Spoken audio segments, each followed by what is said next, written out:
இந்த சாப்டர் வந்து நம்ம மேத் மாடியூல் அப்படின்னு இருக்குது. அதை பற்றி நம்ம கொஞ்சம் டீட்டெயிலாக பார்க்க போகிறோம். ஸோ இதுவும் வந்து எசென்ஷியலான விஷயம். நம்ம அப்பப்போ யூஸ் பண்ணுற மாதிரி இருக்கும். நிறைய இடத்துல கொஞ்சம் யூஸ் பண்ண இருக்கும். பட் இது தெரிஞ்சால் நமக்கு வந்து ஓகே இந்த மாதிரி ஒன்று இருக்குல்ல அப்படின்னு ஈஸியாக போயிடலாம்.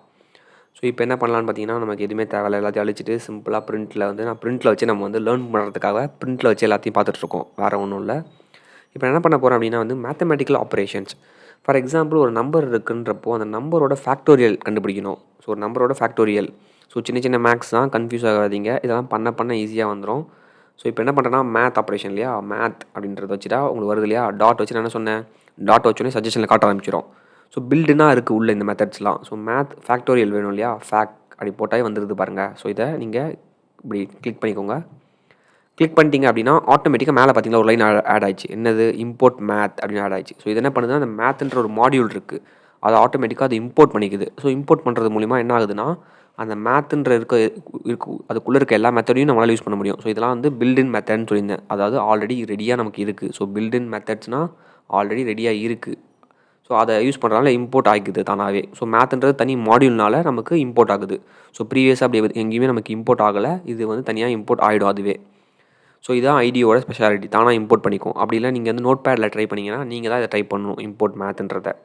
ஸோ ஃபேக்டோரியல் ஆஃப் நம்பர் பார்க்க போகிறோம். ஸோ ஃபேக்டோரியல் ஆஃப் நம்ம வந்து 3 ஒரு சின்ன நம்பர் ஃபஸ்ட்டு பார்க்கலாம். ஸோ ஃபேக்டோரியல் ஆஃப் 3 என்னது, டக்குன்னு ஞாபகப்படுத்துங்க.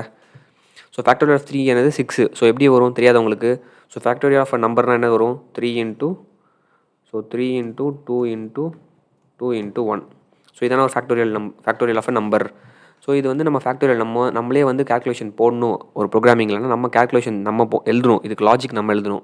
இதுக்கு லாஜிக் ஆல்ரெடி எழுதி உள்ள பில்டுனா இருக்குது. ஸோ இந்த மாதிரி சின்ன சின்ன விஷயங்கள்லாம் ஆல்ரெடி உள்ளே இருக்கும். ஏன் நான் ஆல்ரெடி சொல்லியிருந்தேன் ஏன்ட்டு. ஸோ ஏன்னா நம்மளோட வேலையை ஈஸியாக்கிறதுக்கு நிறைய விஷயங்கள் ஆல்ரெடி ரெடியாக இருக்குது. ஸோ முடிஞ்ச வரைக்கும் இதெல்லாம் சரி ரீயூஸ் பண்ணலாம், நிறைய இடத்துல ரீயூஸ் ஆகும். சின்ன சின்ன விஷயங்கள்லாம் ஆல்ரெடி உள்ளே இருக்கும் அப்படின்ற மாதிரி தான் கணக்கு. ஸோ இப்போது ஃபேக்டோரியல் ஆஃப் 4 போடலாம். ஸோ ஃபேக்டோரியல் ஆஃப் 4 என்ன, டக்குன்னு சொல்லுங்கள், யோசிங்க பார்க்கலாம். ஸோ ஃபேக்டோரியல் ஆஃப் 4 வந்து 24. ஸோ 4 இன்ட்டு 3 இன்ட்டு 2 இன்ட்டு 1 அப்படின்றதா வரும். ஸோ இந்த மாதிரி வந்து மேத்தமெட்டிக்கல், ஸோ மேத் ரிலேட்டடான நிறைய விஷயங்கள் வந்து மேத் டாட் வச்சா அப்படின்ற மாதிரி வரும். ஸோ வேறு என்ன பார்க்கலாம் அப்படின்னு பார்த்தீங்கன்னா வந்து power. So 2 to the power 3 என்ன, ஸோ 2 to the power 3 என்னது அப்படின்றத நம்ம எப்படி கண்டுபிடிக்கலாம்னா POW பவ்ன்ற ஒரு மெத்தட் இருக்கும். ஸோ இங்கே என்ன பண்ணணும்னா 2 to the power 3 சொன்னோம் இல்லையா. ஸோ அப்போ என்ன பண்ணணும், ஆப்வியஸாக வந்து நம்ம 2,3 அப்படின்னு போட்டால் 2 to the power 3 என்ன அப்படின்றத நம்மளுக்கு கண்டுபிடிக்க முடியும். ஸோ 2 to the power 3 என்ன வரும், 8 வரும். ஸோ 2 to the power 3னா என்ன வரும், ஸோ 2 இன்ட்டு 2 இன்ட்டு 2 அதான 2 to the power of 3. So எப்படி போடுவீங்க நீங்கள், 2 to the power of 3 இப்படி இருக்கும்.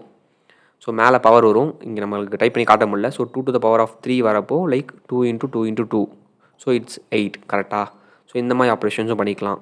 ஸோ வேறு என்ன பண்ணலாம் இம்பார்ட்டண்டாக இருக்குன்னு பார்த்தீங்கன்னா, நீங்கள் square root. So square root of a number. So square root of number நீங்கள் பண்ணலாம். ஸோ இதெல்லாம் பில்டுனா இல்லைனா இதுக்கான லாஜிக் நம்ம தான் எழுதணும். ஸோ ஃபார் எக்ஸாம்பிள் இப்போ வந்து நம்ம என்ன பண்ணோம், பவர் பண்ணுவோம் இல்லையா. ஸோ அப்போ என்ன பண்ணணும், நீங்கள் 2 to the power 3 அப்படின்னு சொல்கிறப்போ நம்ம 2 வந்து 2 இன்ட்டு 2 இன்ட்டு 2 அப்படின்னு நீங்கள் 3 டைம்ஸ் நீங்கள் பண்ணணும் ப்ரோக்ராமிங்கில். ஸோ அதெல்லாம் நம்ம அப்புறம் பார்க்கலாம் அப்கமிங்கில். பட் சிம்பிளாக அந்த மாதிரி சில விஷயங்களுக்கு ஆல்ரெடி பில்டுனா இருக்குது. இப்போ வந்து ஸ்கொயர் ரூட் பார்க்கலாம். இப்போ ஸ்கொயர் ரூட் வந்து இப்போ ஒரு நம்பர் ஸ்கொயர் ரூட் என்ன வரும்னு பார்க்கலாம். So math square root of 9. So square root of 9 என்னது, ஸோ ஸ்கொயர் ரூட் ஆஃப் 9 வந்து நமக்கு 3 அப்படின்னு கரெக்டாக வந்து பிரிண்ட் ஆகுது. ஸோ ஸ்கொயர் ரூட் ஆஃப் 25 பார்க்கலாம். ஸோ இந்த மாதிரி வந்து சில விஷயங்கள் இருக்குது. இது கூட சேர்ந்து ரன் பண்ணி பாருங்கள். நீங்கள் புதுசாக எக்ஸ்ட்ராவாக சில விஷயங்கள் ட்ரை பண்ணி பாருங்கள். வேறு ஏதாவது கொடுத்து பாருங்கள், என்ன வருது, என்ன எரர் வருது, என்ன தப்பு பண்ணுறோன்றது. அப்போ தான் உங்களுக்கு கரெக்டாக புரியும். ஸோ தென் வந்து பார்த்திங்கன்னா வந்து நம்ம இன்னும் இதெல்லாம் மேஜராக கொஞ்சம் நிறைய யூஸ் பண்ண சான்சஸ் இருக்குது. ஸோ இன்னும் வேறு என்ன யூஸ் பண்ணலாம் பார்த்தீங்கன்னா சீல் அப்படின்னு ஒன்று இருக்குது. ஸோ இந்த மெத்தட் பற்றி நான் என்ன சொல்கிறேன் அப்படின்னு பார்த்தீங்கன்னா, சீல் அப்படின்னா என்னதுன்னா சீலிங். ஸோ சீலிங்னா எங்கே இருக்குது, வீட்டோட சீலிங் இருக்கு இல்லையா, அதை நான் வச்சுக்கோங்க. வீட்டோட சீலிங் இருக்கு இல்லையா, இப்போ என்னென்னா சீலிங் எங்கே இருக்குது, மேலே இருக்குது. ஸோ அதாவது இப்போ நான் ஒரு நம்பர் தரேன், 1.2ன்னு தரேன்னு வச்சுக்கோங்களேன். சீல் அப்படின்னு என்ன பண்ணணும்னா, இந்த நம்பரோட மேலே இருக்க என்னது ரவுண்ட் ஆஃப் பண்ணும். ஸோ ரவுண்ட் ஆஃப் பண்ணுறப்போ மேலே இருக்க நம்பர் தான் ரவுண்ட் ஆஃப் பண்ணும். அதாவது 1.2 ரவுண்ட் ஆஃப் பண்ணால் 2ன்னு வரும். ஏன்னா சீல்ன்றது சீலிங் மேலே இருக்கு இல்லையா. ஸோ ரவுண்ட் ஆஃப் பண்ணுறப்போ மேலே இருக்க நம்பர் தான் அது பார்க்கும். ஸோ ரவுண்ட் ஆஃப் பண்ணுறப்போ 2ன்னு கொடுக்கும் நம்மளுக்கு. ஸோ இப்போ வந்து ஃபார் எக்ஸாம்பிள் அதே மாதிரி சீலுன்னு இருந்தால் என்ன இருக்கும், ஃப்ளோர் இருக்கும் இல்லையா வீட்டுக்கு. ஃப்ளோர் அப்படின்னு ஒரு மெத்தட் இருக்குது. இந்த சீல் அண்ட் ஃப்ளோர் தெரிஞ்சு வச்சுக்கோங்க. சம்டைம்ஸ் இன்டர்வியூவில் கூட உங்களுக்கு சின்ன சின்ன லாஜிக் கேட்பாங்க பார்த்தியா, லாஜிக் ப்ரோக்ராமுக்குலாம் நம்ம இது மாதிரி யூஸ் பண்ணிட்டு போயிடலாம். ஸோ அதுக்கு தான் இந்த மாதிரி மெத்தட்ஸ்லாம் மெயினாக பார்க்குறோம். ஸோ மேத் டாட் ஃப்ளோர்ன்றது என்ன கொடுக்கும், ஸோ சீலிங் பார்த்தோம், ஃப்ளோர்ன்றதை கெஸ் பண்ணுங்கள். ஃப்ளோர்ன்றது கீழே இருக்குது. ஸோ அப்போ என்ன பண்ணும், 1.2 ரவுண்ட் ஆஃப் பண்ணி கரெக்ட் 1ன்னு கொடுக்கும். ஸோ வந்து இதான் seal and floor methods. So அதே மாதிரி நம்ம வந்து கூகுளில் போய் நம்ம இப்போது மேத் கிளாஸ் இன் பைத்தான் அப்படின்னு போட்டு அதில் இருக்க மெத்தட்ஸை வந்து நீங்கள் ஆல்ரெடி சொன்ன மாதிரி W3 ஸ்கூல்ஸில் போய் ட்ரை பண்ணுங்கள். கொஞ்சம் நேரம் ட்ரை பண்ணிட்டு அப்புறமா திருப்பி வீடியோ கண்டினியூ பண்ணுங்கள். ஸோ இந்த மாதிரி நிறைய மெத்தட்ஸ் இருக்குது. இதில் மெயினாக வந்து most of the important methods நம்ம பார்த்துட்டோம். இப்போ பாருங்கள், ஃபேக்டரியல் இருக்குது, ஃப்ளோர் இருக்குது, நம்ம ஆல்ரெடி பார்த்தோம். சில விஷயங்கள் நம்ம அப்புறம் வருவோம். சும்மா நீங்கள் ஏதோ ஸ்கொயர் ரூட்லாம் ட்ரை பண்ணி பாருங்கள். ஸ்கொயர் ரூட், ஃபைனைட், லாக்லாம் என்ன ஆகுதுன்னு இங்கே ட்ரை பண்ணி பாருங்கள். இதோ POW மெத்தட் கூட இங்கே இருக்குது. ஸோ நம்ம நெக்ஸ்ட் வீடியோவுக்கு போயிடலாம் கைஸ். இதை ட்ரை பண்ணுங்கள் நீங்கள்.